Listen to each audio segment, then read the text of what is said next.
Greetings. I thought you might as well see this avatar because it's highly appropriate for this video. I was inspired partly by watching Niven channel with the Sphinx, spiritual pH is balance and it's in a cross. What is portrayed there with the Sphinx?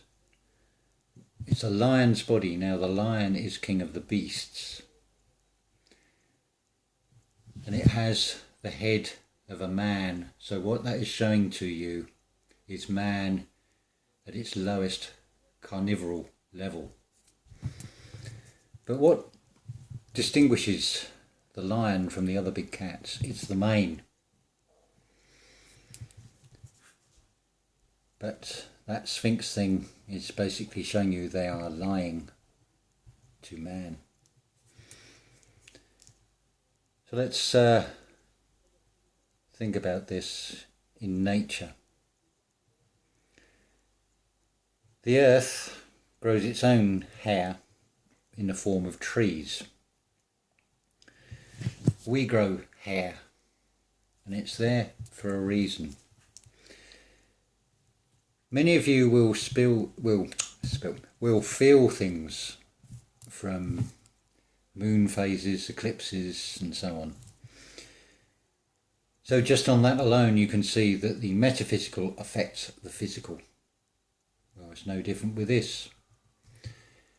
The external world, this is on your external.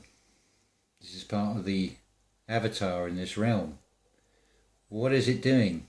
It's picking up all the clutter. Think of it also like a dream catcher, but what happens with it? It gets tangled. Oh, what a tangled web we weave. And then what do? You wash it with shampoo. What a sham that is. Look what it's showing humanity there. And then you put a conditioner on it. What sort of condition? An artificial condition, of course. Ask yourself this. Before the days of Procter and Gamble and the rest of them, what did people wash their hair with before all these shampoos, all these conditioners? See, the hair will also have natural oils which will self-cleanse. Now the reason your hair will smell is because of your diet. The processed food, you are what you eat after all. And then you have these odours. They are offensive odours, but they should be most offensive to you. Now, some of you that are in the male avatars are going to say, hang on a minute, I'm bald. Well, don't worry about that, because it's just one of many manifestations. We pick up these generational bad habits. I mean, how many people have you heard say, oh, there's a history of heart disease in my family? Because you believe it, because you feel it, because that is what you have been told. It doesn't necessarily apply. Now, how do you go bald? There are two ways. It doesn't affect everybody in the same way. Men will go bald, what appears to be naturally. You can also lose your hair through extreme fright. You can also have the colour drain out of it through fright. They're just different aspects of the same thing. But what is hair? Hair, am I spelling that H-A-I-R or am I spelling that H-E-I-R? The heir to the throne? Because you are sons of the Creator. Even if you don't realise it, you realize it. But that is what you are. I've made a few notes as I've gone. So bald, be all dead, basically. But if you do have happened to suffer from hair loss, I'm pretty certain within the DNA it can be unlocked, and just like a starfish or a lizard can grow a new limb, it's probably somewhere within the DNA, the dormant bit. It's not switched on, like a lot of us is not switched on. We're operating from the conscious only, not listening in dialogue, not having the marriage between the conscious and the subconscious.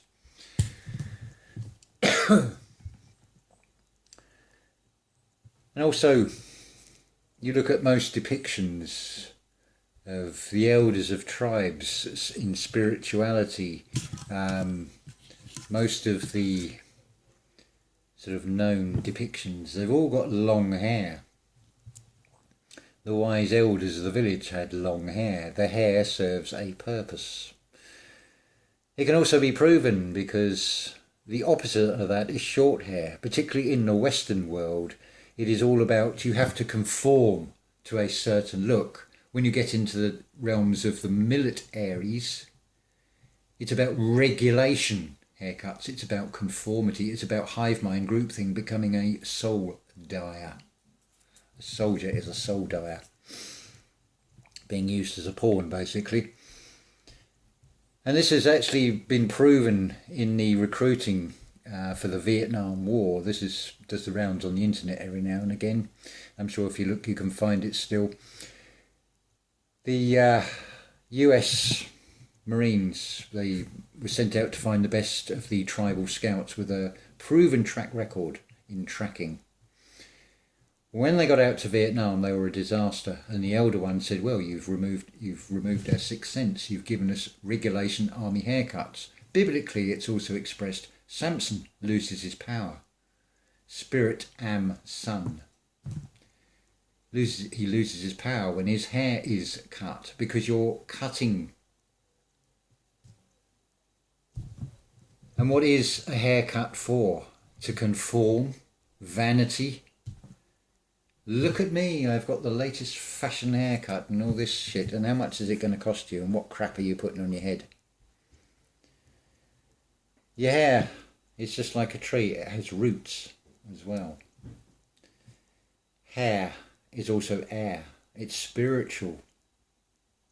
So these are like, this is like dream catchers as well, all in one, but take care of the hair, don't let it get tangled, don't let it pick up all that daily grime. So what else have we got here? That pretty much covers all I want to say on this. But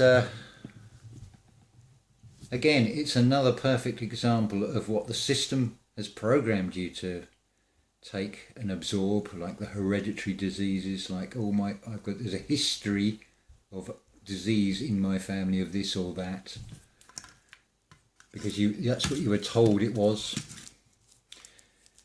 But as Alan Watts puts it very well, I think it's in the one called the game of yes and no.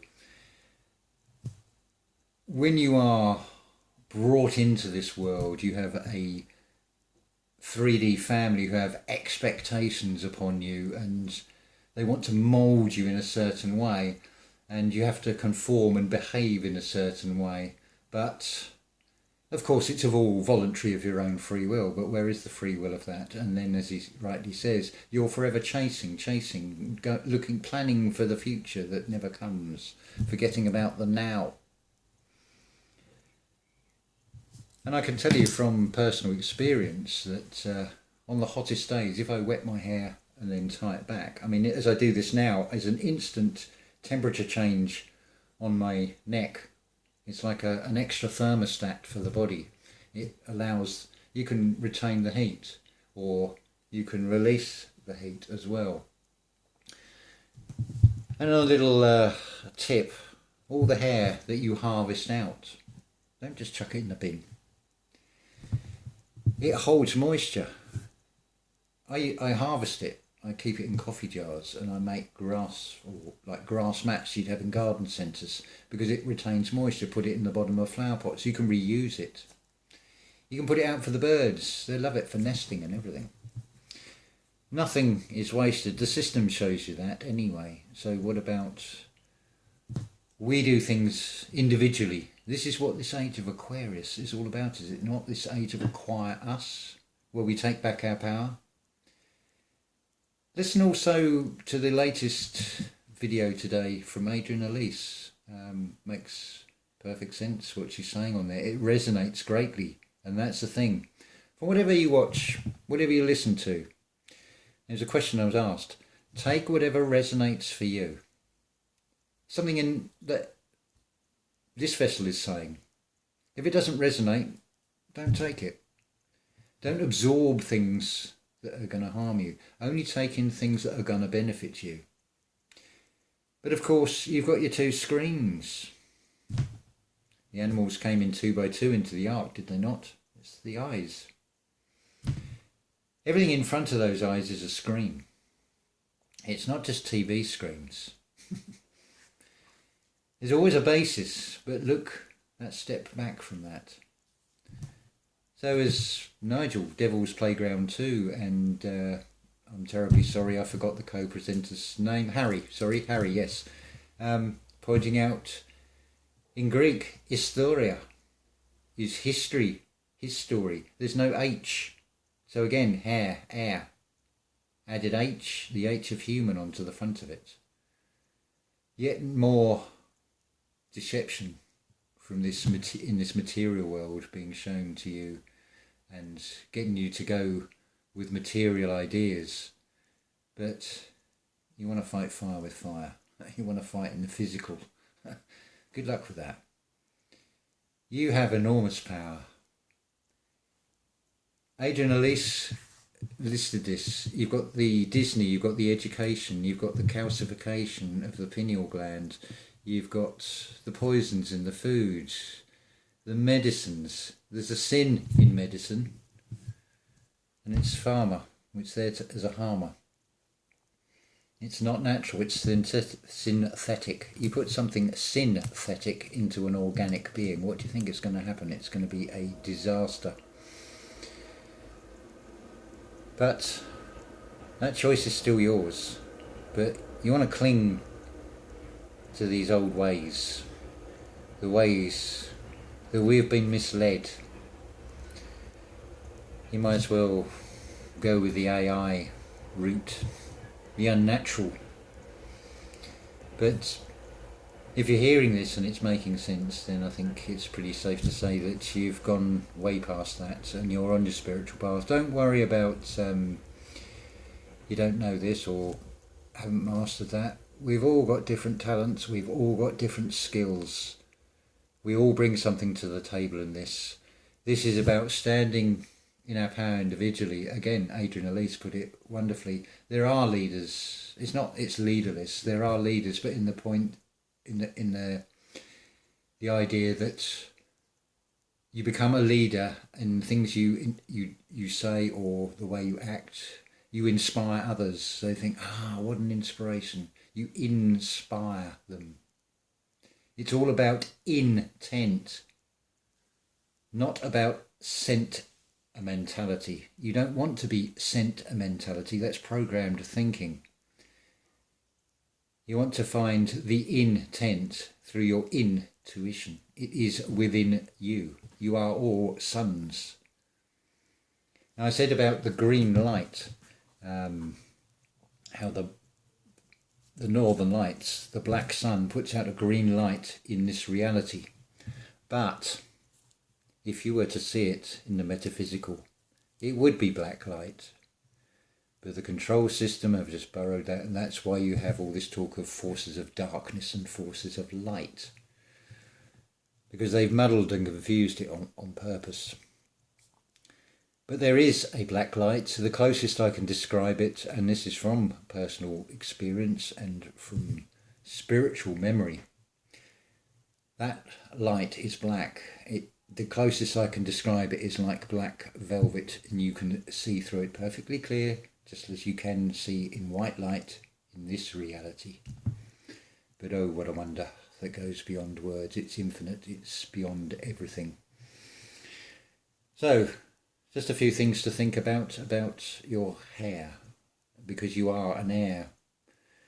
But back to Psalm 82, do ye not know that, I think it was that, ye are gods, but you will die as man. The physical vessel, the avatars, the man part of you, the solid physical part in this reality, remains in this reality. The Thunderdome, Mad Max 3, I think it was, two men enter, one man leave. Well, what about divine masculine, divine feminine? You go into this dome, your thunder dome, because you want that spark, that bolt, to activate the all am us, the I am in you, which is your thalamus. That's your light. Green for go. Activate it, switch it on. We've got a lot of work to do. But it's not in the negative way, it's in the positive way. It's acting and being the best version that we can be with these avatars. And inspiring others and raising the vibration. We're bringing heaven and earth together, so it's the air and the earth, the two elements. You're raising one up and you're pulling one down at the same time. The magnetism that draws towards. Start switching over. Start switching your polarity to that divine feminine. Why do you think women are expressed as double X chromosome? It's not just women, it's generic man. It's your divine feminine side is also been double crossed. We've all been double crossed in this reality. But it is by design. It's playing the creator, playing a game. It has done, shall we say, like the Big Bang. The creator has gone out into many forms as individuals, as you and I, as an expression. So we can go through this game to find out and know who and what we are, which is the creator collectively. That's how it is. Anyway, hopefully that's given you plenty to think about in this one, and the show must go on, but on our terms. Ta-ta for now, and have a wonderful day.